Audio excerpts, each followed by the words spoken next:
The elections just more than a week ago will reshape the landscape in the state capitol. But the current governor and members of the House and Senate are not quite done leaving their mark, as political reporter Rick Albin explains. In Lansing, the transition from the Snyder administration to the Whitmer administration is well underway.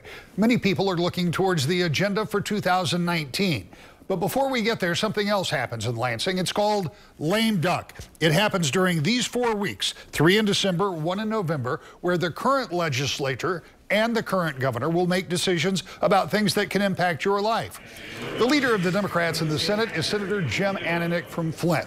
I talked to him about the lame duck session, and he expressed his concerns that it could go too far. I'm a big believer in the adage of do no harm. And that's what I'm hopeful is going to happen, that we take on issues that just didn't have time to deal with during the regular legislative session. I think taking on very controversial, ideological, sort of right-wing issues, and I hope I would be saying the same thing if it was flipped. If it was Democratic control and we were walking out the door, I hope we wouldn't be taking on a bunch of sort of far left issues. I think lame duck should be to fix, small things that we just didn't get time to do. It should not be to usher in a bunch of radical right-wing proposals. Exactly what will happen in lame duck is unclear, particularly now, since 2 Republican members of the state House have decided to run for the chairmanship of the Michigan Republican Party.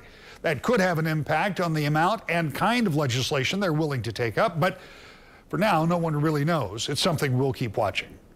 I'm Rick Albin, 24 Hour News 8.